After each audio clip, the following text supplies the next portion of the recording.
ಕಳೆದ ಸಂಚಿಕೆಯಲ್ಲಿ ಸಾವಿನ ದವಡೆಯಿಂದ ಪಾರಾಗಿ ಬಂದ ಅಜಯ್ ಮತ್ತು ಸಾಕ್ಷಿ ಆ ಕರಾಳ ಗರ್ಭಗುಡಿ ಪ್ರವೇಶಿಸಿದರು. ಅಲ್ಲಿ ದೈವಿ ಶಕ್ತಿಗಳ ಅಟ್ಟಹಾಸದ ನಡುವೆ ಕತ್ತಲೆಯನ್ನು ಸೀಳಿಕೊಂಡು 3 ಅಗಾಧ ಆಕೃತಿಗಳು ಪ್ರತ್ಯಕ್ಷವಾದವು. ನಾಗದೈವ, ಪಂಜುರ್ಲಿ ಮತ್ತು ಅಂತಿಮ ಕಾವಲುಗಾರ ಕೊರಗಜ್ಜ. 3 ಶಕ್ತಿಗಳು ಸಾಕ್ಷಾತ್ ಅಜಯ್ ಮುಂದೆ ನಿಂತಿದ್ದವು. ಸುತ್ತಲೂ ದೈವಿ ಕಂಪನ. ಆ ದೈವಗಳು ಅಜಯ್ನ ಕಿವಿಯಲ್ಲಿ ಶತಮಾನಗಳಿಂದ ಅಡಗಿದ್ದ ಸರ್ಪಮುದ್ರೆಯ ಪರಮ ರಹಸ್ಯವನ್ನು ಪಿಸುಗುಟ್ಟಿದವು. ಆ ಸತ್ಯ ಕೇಳಿ ಅಜಯ್ ದಂಗಾಗಿ ಹೋದ. ಆದರೆ ಆ ಸತ್ಯವನ್ನು ಹೊರಜಗತ್ತಿಗೆ ತರುವ ಮೊದಲೇ ಕರಾಳ ವಿಧಿಯಾಟ ಶುರುವಾಗಿತ್ತು. ನೆಲಮಾಳಿಗೆಯಿಂದ ಹೊರಬರುತ್ತಿದ್ದಂತೆ ಕತ್ತಲೆಯಲ್ಲಿ ಅಡಗಿದ್ದ ಆ ಮುಖವಾಡಧಾರಿ ರಕ್ಕಸನಂತೆ ದಾಳಿ ಮಾಡಿದ. ಅಜಯ್ ಮತ್ತು ಸಾಕ್ಷಿಯ ರಕ್ತ ಆ ಹಸಿ ಮಣ್ಣಿನ ಮೇಲೆ ಚಿಮ್ಮಿತು. ದೈವಗಳು ರಹಸ್ಯವನ್ನೇನೋ ಹೇಳಿದವು, ಆದರೆ ಅದನ್ನು ಕಾಪಾಡಿಕೊಳ್ಳುವ ಮೊದಲೇ ಶತ್ರುವಿನ ಪ್ರಹಾರಕ್ಕೆ ಅಜಯ್ ಪ್ರಜ್ಞೆ ಕಳೆದುಕೊಂಡ. ನಂಬಿಕೆ ದ್ರೋಹದ ಕರಾಳ ಅಸ್ತ್ರ ಅಂದು ರಕ್ತಾರಿಸಿತ್ತು. ಆ ಮುಖವಾಡದ ಹಿಂದಿರುವ ಆ ರಾಕ್ಷಸ ಯಾರು? ದೈವಗಳ ರಹಸ್ಯ ಅಧರ್ಮದ ಪಾಲಾಗುತ್ತಾ, ಅಥವಾ ಸೋತು ಬಿದ್ದಿರುವ ಅಜಯ್ ಮತ್ತೆ ಎದ್ದು ನಿಲ್ಲುತ್ತಾನ? ಈ ಕೊನೆ ಎಪಿಸೋಡಲ್ಲಿ ಎಲ್ಲ ಮುಖವಾಡಗಳು ಕಳಚಿ ಬೀಳುತ್ತವೆ. ಇವತ್ತು ಎಲ್ಲ ಸತ್ಯ ಆಚೆ ಬರುತ್ತದೆ. ಸುತ್ತಲೂ ಅತೀಂದ್ರಿಯ ಮೌನ. ದೂರದಲ್ಲಿ ಕೇಳಿಸುತ್ತಿರುವ ಮಿಡತೆಗಳ ಸದ್ದು ಆ ನಿಶಬ್ದವನ್ನು ಇನ್ನಷ್ಟು ಭಯಾನಕವಾಗಿಸುತ್ತಿದೆ. ಗಾಳಿಯಲ್ಲಿ ಹಳೆಯ ಮಣ್ಣಿನ ವಾಸನೆ ಮತ್ತು ಎಣ್ಣೆ ದೀಪದ ಕಟುವಾದ ಘಾಟು ಬೆರೆತಿದೆ. ಈ ಮೌನವನ್ನು ಸೀಳಿಕೊಂಡು ಅಜಯ್ ಮೆಲ್ಲನೆ ಪ್ರಜ್ಞೆಗೆ ಬರುತ್ತಿದ್ದಾನೆ. ತಲೆಗೆ ಭಾರವಾದ ಮರದ ಕೋಲಿನಿಂದ ಏಟು ಬಿದ್ದಂತೆ ವಿಪರೀತವಾಗಿ ನೋಯುತ್ತಿದೆ. ಕಣ್ಣು ಬಿಟ್ಟಾಗ ಕಂಡಿದ್ದು ಒಂದು ಹಳೆಯ ಕೋಣೆ. ಉರಿಯುತ್ತಿರುವ ಲಾಟಿಯನ್ ದೀಪದ ಮಂದ ಬೆಳಕು ಇಡೀ ಕೋಣೆಗೆ ವಿಕಾರವಾದ ಬಣ್ಣ ನೀಡುತ್ತಿದೆ. ಅಜಯ್ ಕೈಗಳನ್ನು ಅಲ್ಲಾಡಿಸಲು ಪ್ರಯತ್ನಿಸಿದ, ಆದರೆ ಸಾಧ್ಯವಾಗುತ್ತಿಲ್ಲ. ಹಳೆಯ ಹಸಿಯಾದ ಹಗ್ಗದಿಂದ ಅವನ ಕೈಗಳನ್ನು ಬಿಗಿಯಾಗಿ ಕಟ್ಟಲಾಗಿದೆ. ಹಗ್ಗದ ಉಜ್ಜಾಟಕ್ಕೆ ಚರ್ಮ ಸುಳಿದು ಉರಿಯುತ್ತಿದೆ.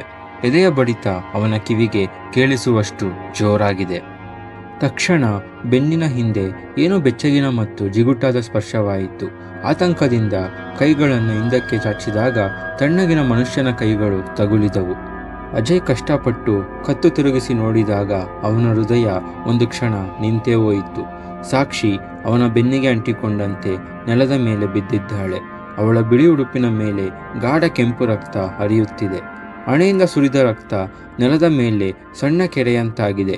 ಅರ್ಧ ತೆರೆದ ಅವಳ ಕಣ್ಣುಗಳಲ್ಲಿ ದೃಷ್ಟಿ ಮಾತ್ರ ಶೂನ್ಯವಾಗಿತ್ತು. ಅಜಯ್ನ ಕಣ್ಣುಗಳಲ್ಲಿ ನೀರು ಜಿನುಗಿತು. ಭಯ ಗಂಟಲನ್ನು ಒಣಗಿಸುತ್ತಿತ್ತು. ಅವನು ಹಗ್ಗ ಬಿಡಿಸಿಕೊಳ್ಳಲು ಜೀವ ಹೋದಂತೆ ಒದ್ದಾಡಿದ. ರಕ್ತ ಬರುತ್ತಿದ್ದರೂ ಅದರ ನೋವು ಅವನಿಗೆ ತಿಳಿಯುತ್ತಿಲ್ಲ. ಅವನ ಗಮನ ಈಗ ಸಾಕ್ಷಿಯ ಆ ಕ್ಷೀಣಿಸುತ್ತಿರುವ ಉಸಿರಾಟದ ಮೇಲೆ ನಿಂತಿದೆ. ಅಜಯ್ ಜೋರಾಗಿ ಕಿರುಚುತ್ತಾ, ಯಾರಿದ್ದೀರಾ ಇಲ್ಲಿ? ಕಾಪಾಡಿ, ಸಾಕ್ಷಿಗೆ ರಕ್ತ ಹೋಗುತ್ತಿದೆ, ಯಾರಾದರೂ ಬನ್ನಿ. ಅವನ ಧ್ವನಿ ಆ 4 ಗೋಡೆಗಳ ಮಧ್ಯೆ ಪ್ರತಿಧ್ವನಿಸುತ್ತಿತ್ತು. ಆದರೆ ಯಾವುದೇ ಪ್ರತಿಕ್ರಿಯೆ ಇಲ್ಲ. ಆ ಹಳೆಯ ಮನೆಯಲ್ಲಿ ಕಾಪಾಡುವವರು ಯಾರೂ ಇಲ್ಲ ಎಂಬ ಕರಾಳ ಸತ್ಯ ಅವನಿಗೆ ಅರಿವಾಗುತ್ತಿದೆ. ಅಜಯ್ ಕಿರುಚುವುದನ್ನು ನಿಲ್ಲಿಸಿ ಸುಸ್ತಾಗಿ ಕುಳಿತಾಗ ಕೋಣೆಯ ಆಚೆಯಿಂದ ಹೆಜ್ಜೆಯ ಸದ್ದು ಕೇಳಿಸಿತು. ಯಾರೋ ಒಬ್ಬರು ಸದ್ದಿಲ್ಲದೆ ಬಾಗಿಲಿನ ಹತ್ತಿರ ಬಂದು ನಿಂತಿದ್ದಾರೆ. ಬಾಗಿಲ ಹೊರಗಿನ ಹೆಜ್ಜೆಯ ಸದ್ದು ಈಗ ನಿಂತಿದೆ. ಅಜಯ್ನ ಉಸಿರಾಟದ ವೇಗ ಹೆಚ್ಚುತ್ತಿದೆ. ಎದೆಯ ಬಡಿತ ಕಿವಿಯ ಟಮಟೆಗೆ ಬಡಿಯುತ್ತಿದೆ. ತಕ್ಷಣ ಹಳೆಯ ಮರದ ಬಾಗಿಲು ಕರ್ಕಶವಾಗಿ ತೆರೆದುಕೊಂಡಿತು. ಹೊರಗಿನ ಕತ್ತಲೆಯಿಂದ ಒಂದು ದೈತ್ಯಾಕಾರದ ಆಕೃತಿ ಕೋಣೆಯೊಳಗೆ ಹರಿಯಿತು. ಬಂದ ವ್ಯಕ್ತಿ ಹಿಡಿದಿದ್ದ ದೀಪದ ಬೆಳಕು ಅಜಯ್ನ ಕಣ್ಣುಗಳಿಗೆ ರಾಚುತ್ತಿದೆ. ತಲೆಗೆ ಬಿದ್ದ ಏಟಿನಿಂದಾಗಿ ದೃಷ್ಟಿ ಮಸುಕಾಗಿದೆ. ಕಣ್ಣೆದುರು ಎಲ್ಲವೂ ಮಂಜು ಮಂಜಾಗಿ ಕಾಣಿಸುತ್ತಿದೆ. ಆ ಆಕೃತಿ ಮೆಲ್ಲನೆ ಹೆಜ್ಜೆ ಹಾಕುತ್ತಾ ಹತ್ತಿರ ಬರುತ್ತಿದೆ. ಕೈಯಲ್ಲಿ ರಕ್ತಸಿಕ್ತವಾದ ಹಳೆಯ ಮರದ ಕೋಲು. ಆ ಭಯಾನಕ ಮುಖವಾಡ ಅಜಯ್ನ ಎದೆಯಲ್ಲಿ ನಡುಕ ಹುಟ್ಟಿಸುತ್ತಿದೆ. ಅಜಯ್ ಒಡೆದ ಧ್ವನಿಯಲ್ಲಿ, ಯಾರು ನೀನು? ನಿನಗೆ ಏನು ಬೇಕು? ನಮ್ಮನ್ನು ಇಲ್ಲಿಗೆ ಯಾಕೆ ತಂದಿದ್ದೀಯಾ ಎಂದು ಕೇಳಿದ. ಆದರೆ ಆ ಆಕೃತಿ ಯಾವುದೇ ಉತ್ತರ ನೀಡದೆ ಅಜಯ್ನ ಕಣ್ಣೆದುರು ಬಂದು ನಿಂತಿತು. ಮುಖವಾಡದ ರಂಧ್ರಗಳ ನಡುವೆ ಕಾಣುತ್ತಿದ್ದ ಕಣ್ಣುಗಳಲ್ಲಿ ಕ್ರೌರ್ಯ ತಾಂಡವವಾಡುತ್ತಿದೆ. ಅಜಯ್ ದೀರ್ಘ ಮೌನದ ನಂತರ ನಂಬಲಾಗದ ದನಿಯಲ್ಲಿ, ಚಿಕ್ಕಪ್ಪ, ನೀವಾ? ಇಲ್ಲ, ಇದು ಸಾಧ್ಯವೇ ಇಲ್ಲ. ನೀವ್ಯಾಕೆ ಇಲ್ಲಿಗೆ ಬರ್ತೀರಾ ಎಂದ. ಆದರೆ ವಾಸುದೇವಪ್ಪನ ಮುಖದಲ್ಲಿ ಅಜಯ್ ಇದುವರೆಗೆ ಕಂಡಿದ್ದ ಆ ಶಾಂತತೆ ಇರಲಿಲ್ಲ. ಮುಖವಾಡವನ್ನು ನೆಲಕ್ಕೆ ಎಸೆದಾಗ ಉಂಟಾದ ಆ ಕರ್ಕಶ ಸದ್ದು ಇಡೀ ಕೋಣೆಯಲ್ಲಿ ಪ್ರತಿಧ್ವನಿಸುತ್ತಿತ್ತು. ವಾಸುದೇವಪ್ಪ ವಿಕಾರವಾದ ಧ್ವನಿಯಲ್ಲಿ, ನಿನ್ನ ಕಣ್ಣುಗಳು ಸುಳ್ಳು ಹೇಳ್ತಿಲ್ಲ ಅಜಯ್. ಈ ವಾಸುದೇವಪ್ಪನ ಅಸಲಿ ಮುಖ ನೋಡೋ ಯೋಗ ನಿನಗೆ ಇವತ್ತು ಸಿಕ್ಕಿದೆ. ಅದನ್ನು ಕೇಳಿ ಅಜಯ್ ಆಕ್ರೋಶದಿಂದ ಕಿರುಚುತ್ತಾ, ಯಾಕೆ ಚಿಕ್ಕಪ್ಪ?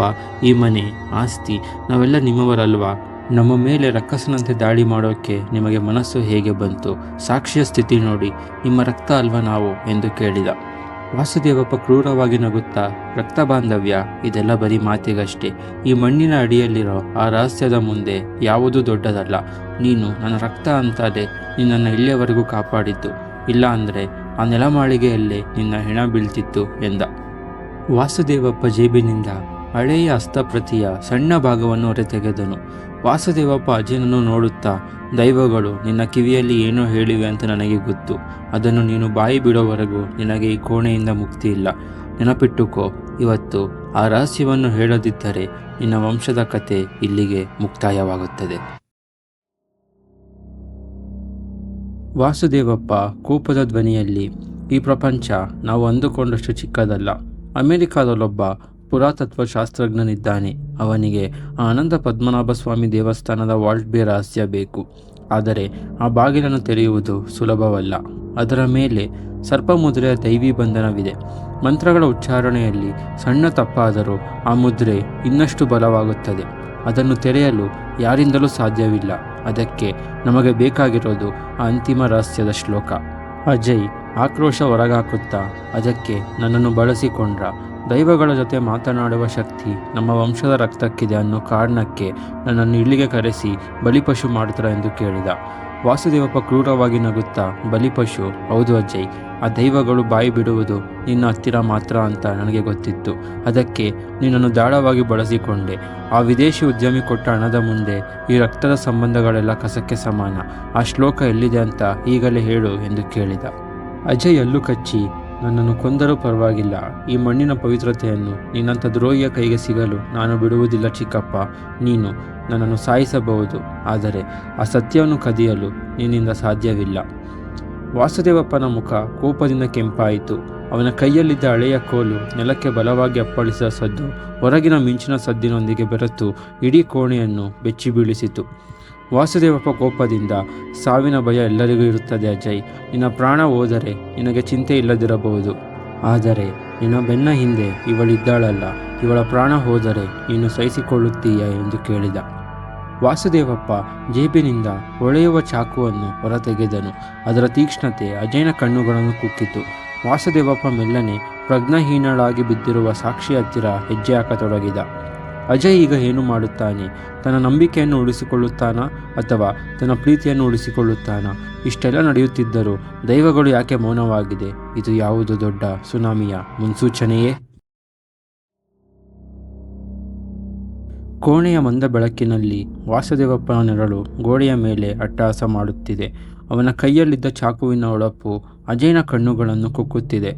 ಅಜಯ್ ಕೈ ನಡುಗುತ್ತಿದೆ. ಸ್ವಂತ ಎದೆಯ ಬಡಿತವೇ ಅವನಿಗೆ ಕಿವುಡು ಮಾಡುತ್ತಿದೆ. ವಾಸುದೇವಪ್ಪ ಅಲ್ಲು ಕಚ್ಚಿ, ನೋಡು ಅಜಯ್, ನನ್ನ ತಾಳ್ಮೆ ಮುಗಿಯುತ್ತಾ ಬಂದಿದೆ. ಆ ಹಸ್ತಪ್ರತಿ ಎಲ್ಲಿದೆ ಅಂತ ಬಾಯಿ ಬಿಡು. ಇಲ್ಲಾಂದರೆ ಇವತ್ತು ಇಲ್ಲಿಂದ ಬರೀ ನಿನ್ನ ಹೆಣ ಮಾತ್ರ ಆಚೆ ಹೋಗುತ್ತದೆ ಎಂದು ಹೇಳಿದ. ಅಜಯ್ ನೋವಿನಲ್ಲೂ ಗಟ್ಟಿಯಾದ ದನಿಯಲ್ಲಿ, ಚಿಕ್ಕಪ್ಪ, ನೀವು ನನ್ನನ್ನು ಕೊಂದರೂ ಪರವಾಗಿಲ್ಲ, ಆದರೆ ಆ ಪವಿತ್ರ ಸತ್ಯವನ್ನು, ಆ ಅಧರ್ಮಕ್ಕೆ ಬಲಿ ಕೊಡಲು ನಾನು ಸಿದ್ಧನಿಲ್ಲ ಎಂದು ಹೇಳಿದ. ವಾಸುದೇವಪ್ಪನ ಮುಖ ಕ್ರೋಧದಿಂದ ವಿಕಾರವಾಯಿತು. ಅವನು ಮೃಗಗಳಂತೆ ಹುಂಕರಿಸುತ್ತಾ ನೆಲದ ಮೇಲೆ ಬಿದ್ದಿದ್ದ ಸಾಕ್ಷಿಯ ಕೂದಲನ್ನು ಹಿಡಿದು ಒರಟಾಗಿ ಎಳೆದನು. ಅಸಹಾಯಕಳಾದ ಸಾಕ್ಷಿ ದೇಹದ ಮಣ್ಣಿನ ಮೇಲೆ ಉಜ್ಜುತ್ತಾ ಹೋದಾಗ ಅಜಯ್ ಅಕ್ಷರಶಃ ಚೀರಾಡಿದ. ವಾಸುದೇವಪ್ಪ ಕೋಪದಿಂದ, ಹೇಳು ಅಜಯ್, ಇಲ್ಲಾಂದರೆ ಈಗಲೇ ಇವಳ ಉಸಿರು ನಿಲ್ಲಿಸುತ್ತೇನೆ. ಸಾಕ್ಷಿ ನೋವಿನಿಂದ ನರಳುತ್ತಿದ್ದರೂ ಅವಳ ಕಣ್ಣುಗಳಲ್ಲಿ ಅಚಲವಾದ ಧೈರ್ಯವಿತ್ತು. ಅವಳು ಕಂಪಿಸುವ ಧ್ವನಿಯಲ್ಲಿ ಕಿರುಚಿದಳು, ಬೇಡ ಅಜಯ್, ಇವನಿಗೆ ರಹಸ್ಯ ಹೇಳಬೇಡ. ಆ ಶ್ಲೋಕದ ಶಕ್ತಿ ಇವನಂಥ ಪಾಪಿಗಳ ಕೈಗೆ ಸಿಗಬಾರದು. ನನ್ನ ಪ್ರಾಣ ಹೋದರೂ ಪರವಾಗಿಲ್ಲ, ಸತ್ಯವನ್ನು ಮಾತ್ರ ಬಿಟ್ಟುಕೊಡಬೇಡ ಅಜಯ್ ಎಂದು ಹೇಳಿದಳು. ಅಜಯ್ ಒಂದು ಕ್ಷಣ ಸ್ತಬ್ಧನಾದ. ಅತ್ತ ತನ್ನ ಪ್ರಾಣಕ್ಕಿಂತ ಮಿಗಿಲಾದ ಸಾಕ್ಷಿಯ ಜೀವ, ಇತ್ತ ವಂಶದ ಅಸ್ತಿತ್ವವಾದ ದೈವಗಳ ಗುಟ್ಟು. ವಾಸುದೇವಪ್ಪನ ಕೈಯಲ್ಲಿದ್ದ ಚಾಕು ಸಾಕ್ಷಿಯ ಚರ್ಮಕ್ಕೆ ತಗುಲಿ ಸಣ್ಣ ರಕ್ತದ ಗೆರೆ ಮೂಡಿತು. ವಾಸುದೇವಪ್ಪನ ಮುಖದಲ್ಲಿ ಈಗ ರಾಕ್ಷಸನ ಕಳೆ ಬಂದಿದೆ. ಅವನು ವಿಕಾರವಾಗಿ ನಗುತ್ತಾ ಅಜಯ್ನ ಕಡೆಗೆ ವಿಕೃತವಾಗಿ ನೋಡಿದ. ಕೋಣೆಯೊಳಗಿನ ಗಾಳಿ ಈಗ ಭಾರವಾದಂತೆ ಭಾಸವಾಗುತ್ತಿದೆ. ಸಾಕ್ಷಿಯ ಮಾತುಗಳು ವಾಸುದೇವಪ್ಪನ ಅಹಂಕಾರಕ್ಕೆ ಬೆಂಕಿ ಹಚ್ಚಿದಂತಾಗಿತ್ತು. ಅವನ ಕಣ್ಣುಗಳಲ್ಲಿ ಈಗ ಕಿಂಚಿತ್ತೂ ದಯೆ ಇಲ್ಲ. ವಾಸುದೇವಪ್ಪ ಸಾಕ್ಷಿಯ ರಕ್ತಸಿಕ್ತ ಕೂದಲನ್ನು ಹಿಡಿದು ಅವಳನ್ನು ಕಸದಂತೆ ನೆಲದ ಮೇಲೆ ಎಳೆದೊಯ್ಯಲು ಶುರು ಮಾಡಿದ. ಅವಳ ಉಡುಪು ಹಳೆಯ ನೆಲದ ಮೇಲೆ ಉಜ್ಜುತ್ತಾ ಹೋದ. ಕಠೋರ ಸದ್ದು ಗೋಡೆಗಳಿಗೆ ಅಪ್ಪಳಿಸಿ ಪ್ರತಿಧ್ವನಿಸುತ್ತಿತ್ತು. ಅಜಯ್ ಅಳುತ್ತಾ ಹತಾಶೆಯಿಂದ, ಚಿಕ್ಕಪ್ಪ ಬೇಡ, ಸಾಕ್ಷಿಯನ್ನು ಬಿಟ್ಟು ಬಿಡಿ ಅಂದ. ವಾಸುದೇವಪ್ಪ ಕಠೋರ ಧ್ವನಿಯಲ್ಲಿ, ನೋಡು ಅಜಯ್, ಗಡಿಯಾರದ ಮುಳ್ಳು ನಿನ್ನ ಪ್ರಾಣಕ್ಕಿಂತ ವೇಗವಾಗಿ ಓಡ್ತಿದೆ. ಈಗಿನಿಂದ ಸರಿಯಾಗಿ 1 ಗಂಟೆ. ಅಷ್ಟರೊಳಗೆ ಆ ರಹಸ್ಯವನ್ನು ನೀನು ಬಾಯಿ ಬಿಡದಿದ್ದರೆ ಮುಂದಿನ ಬಾರಿ ನೀನು ಸಾಕ್ಷಿಯ ಮುಖ ನೋಡಲ್ಲ, ಅವಳ ಹೆಣ ನೋಡ್ತೀಯ. ನೆನಪಿರಲಿ, ಇದು ನಿನ್ನ ಚಿಕ್ಕಪ್ಪನ ಮಾತಲ್ಲ, ಸಾವಿನ ಎಚ್ಚರಿಕೆ. ವಾಸುದೇವಪ್ಪ ಅವಳನ್ನು ಎಳೆದು ಆಚೆ ಹಾಕಿದ. ಸಾಕ್ಷಿ ಕೊನೆಯ ಬಾರಿಗೆ ಅಜಯನ್ನು ನೋಡಿದ ಆ ನೋಟದಲ್ಲಿ ರಹಸ್ಯ ಬಿಟ್ಟುಕೊಡಬೇಡ ಎಂಬ ಮೌನ ಆಜ್ಞೆ ಇತ್ತು. ವಾಸುದೇವಪ್ಪ ಅವಳನ್ನು ಹೊರಕ್ಕೆ ಎಳೆದು ಹಾಕಿದ. ಸಾಕ್ಷಿ ಕೊನೆಯ ಬಾರಿಗೆ ಅಜಯನನ್ನು ನೋಡಿದ ಆ ನೋಟದಲ್ಲಿ ರಹಸ್ಯ ಬಿಟ್ಟುಕೊಡಬೇಡ ಎಂಬ ಮೌನ ಆಜ್ಞೆ ಇತ್ತು. 1 ಗಂಟೆ 60 ನಿಮಿಷಗಳು. ಅಜಯ್ ಪಾಲಿನ ಆಯಸ್ಸ ಅಥವಾ ಸಾಕ್ಷಿಯ ಸಾವಿನ ಮುನ್ನುಡಿಯ? ಕತ್ತಲೆ ಆವರಿಸಿದ ಈ ಮನೆಯಲ್ಲಿ ಅವರನ್ನು ಕಾಪಾಡಲು ಇನ್ಯಾರಾದರೂ ಬರ್ತಾರಾ? ಬಾಗಿಲು ಮುಚ್ಚಿದ ಕೆಲವೇ ಕ್ಷಣಗಳಲ್ಲಿ ಕಿಟಕಿಯ ಸಂದುಗಳಿಂದ ಗಾಳಿಯೊಂದು ವಿಚಿತ್ರವಾಗಿ ಬೀಸತೊಡಗಿತು. ಅಜಯ್ ಅರೆ ಪ್ರಜ್ಞಾವಸ್ಥೆಯಲ್ಲಿದ್ದರೂ ಅವನ ಕಿವಿಯಲ್ಲಿ ಯಾವುದೋ ಒಂದು ಪರಿಚಿತ ಹೆಜ್ಜೆಯ ಸದ್ದು ಕೇಳಿಸತೊಡಗಿತು. ಆ ಹೆಜ್ಜೆ ವಾಸುದೇವಪ್ಪನದಲ್ಲ, ಅದಕ್ಕಿಂತಲೂ ಮೃದುವಾದ, ನಿಗೂಢವಾದ ಹೆಜ್ಜೆ. ಕತ್ತಲೆ ತುಂಬಿದ ಆ ಕೋಣೆಯಲ್ಲಿ ಕೇವಲ ಅಜಯ್ನ ದವಡೆಗಳ ನಡುಕ ಮತ್ತು ಅವನ ಉಸಿರಾಟದ ಸದ್ದು ಮಾತ್ರ ಕೇಳಿಸುತ್ತಿದೆ. ಸಮಯ ಸಾಕ್ಷ್ಯ ಸಾವಿನತ್ತ ಓಡುತ್ತಿದೆ. ತಕ್ಷಣ ಹಳೆಯ ಬಾಗಿಲಿನ ಕಬ್ಬಿಣದ ಬೀಗ ಮೆಲ್ಲನೆ ತಿರುಗಿದ ಸದ್ದಾಯಿತು. ಬಾಗಿಲು ಸಂಪೂರ್ಣವಾಗಿ ತೆರೆಯಲಿಲ್ಲ. ಒಬ್ಬ ಮನುಷ್ಯ ಒಳಗೆ ಬರುವಷ್ಟು ಮಾತ್ರ ಜಾಗ ಬಿಟ್ಟಿತ್ತು. ಅಜಯ್ ನಡುಗುತ್ತಾ ಕಣ್ಣು ಬಿಟ್ಟ. ವಾಸುದೇವಪ್ಪ ಮತ್ತೆ ಬಂದಿದ್ದಾನೆ ಎಂದು ಅಜಯ್ ಭಾವಿಸಿ ಮೈ ಜುಮ್ಮೆಂದಿತು. ಆದರೆ ಒಳಗೆ ಬಂದ ಆಕೃತಿ ವಾಸುದೇವಪ್ಪನದಲ್ಲ. ಮಂದ ಬೆಳಕಿನಲ್ಲಿ ಕಂಡಿದ್ದು ಶುಭ್ರವಾದ ಬಿಳಿ ಪಂಚೆ ಮತ್ತು ಹಣೆಯ ಮೇಲಿನ ವಿಭೂತಿ. ಅದು ನರಸಿಂಹ ಭಟ್ಟರು. ಅವರು ತುಟಿಯ ಮೇಲೆ ಬೆರಳಿಟ್ಟು ಸದ್ದಿಲ್ಲದೆ ಇರು ಎಂದು ಸನ್ನೆ ಮಾಡುತ್ತಾ ಮೆಲ್ಲನೆ ಅಜಯ್ ಹತ್ತಿರ ಬಂದರು. ಅವರ ಹೆಜ್ಜೆಗಳು ನೆಲಕ್ಕೆ ತಾಗದಷ್ಟು ನಿಶಬ್ದವಾಗಿದ್ದವು. ಅಜಯ್ ಅಚ್ಚರಿಯ ಪಿಸುದನಿಯಲ್ಲಿ, ಭಟ್ಟರೆ, ನೀವಿಲ್ಲಿ ಹೇಗೆ? ಸಾಕ್ಷಿ ಎಲ್ಲಿದ್ದಾಳೆ? ಭಟ್ಟರು ಯಾವುದೇ ಉತ್ತರ ನೀಡಲಿಲ್ಲ.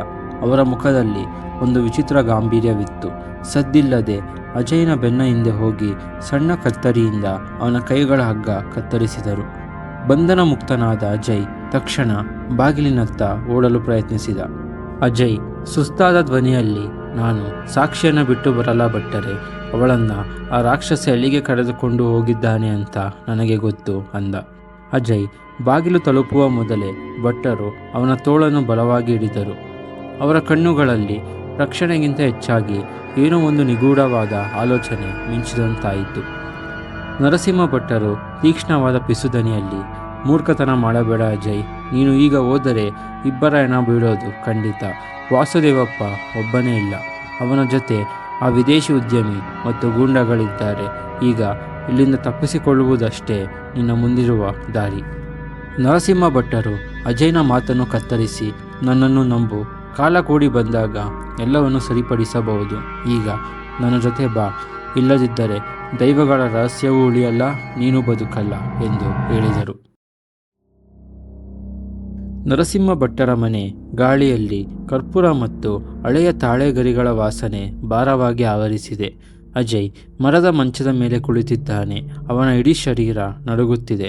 ಭಟ್ಟರು ನಿಶಬ್ದವಾಗಿ ಬಂದು ಅಜಯ್ನ ಪಕ್ಕದಲ್ಲಿ ಕುಳಿತರು. ಅಜಯ್ನ ಗಾಯಕ್ಕೆ ಗಿಡಮೂಲಿಕೆಯ ಪೇಸ್ಟ್ ಹಚ್ಚುವಾಗ ಅವರ ದೃಷ್ಟಿ ಗಾಯದ ಮೇಲಿತ್ತೆ ಹೊರತು ಅಜಯ್ನ ಮುಖದ ಮೇಲಲ್ಲ. ಅಜಯ್ ನೋವಿನಿಂದ ನರಳುತ್ತಾ, ಭಟ್ಟರೆ, ಇದೆಲ್ಲ ಅಧರ್ಮ. ನನ್ನ ಸ್ವಂತ ಚಿಕ್ಕಪ್ಪ ವಾಸುದೇವಪ್ಪನೇ ಈ ಸಂಚಿನ ಸೂತ್ರಧಾರಿ. ಅಮೆರಿಕಾದ ಉದ್ಯಮಿಯ ಜೊತೆ ಸೇರಿ ದೈವಗಳ ರಹಸ್ಯ ಕದಿಯಲು ನೋಡ್ತಿದ್ದಾನೆ. ಸಾಕ್ಷಿಗೆ ಚಿತ್ರಹಿಂಸೆ ಕೊಡ್ತಿದ್ದಾರೆ. ಆ ಹಸ್ತಪ್ರತಿಗಾಗಿ ಅವಳನ್ನು ಸಾಯಿಸಲು ಅವರು ಸಿದ್ಧರಿದ್ದಾರೆ. ಅಜಯ್ ತನ್ನೆಲ್ಲ ಆತಂಕವನ್ನು ಒಂದೇ ಉಸಿರಿಗೆ ಹೇಳಿ ಮುಗಿಸಿದ. ಆದರೆ ಭಟ್ಟರು ಅಚಲವಾಗಿ ಕುಳಿತು ಪಟ್ಟಿಯನ್ನು ಅಜಯ್ನ ಕೈಗೆ ಬಿಗಿಯಾಗಿ ಸುತ್ತಿದರು. ಅಜಯ್, ನೀವು ಯಾಕೆ ಏನು ಮಾತಾಡ್ತಿಲ್ಲ? ಏನಾದರೂ ಒಂದು ದಾರಿ ತೋರಿಸಿ ಭಟ್ಟರೆ ಎಂದು ಕೇಳಿದ. ಭಟ್ಟರು ಮೆಲ್ಲನೆ ತಲೆ ಎತ್ತಿ ಅಜಯ್ನನ್ನು ನೋಡಿದರು. ಅವರ ಕಣ್ಣುಗಳಲ್ಲಿ ಒಂದು ವಿಚಿತ್ರವಾದ ಹೊಳಪಿತ್ತು.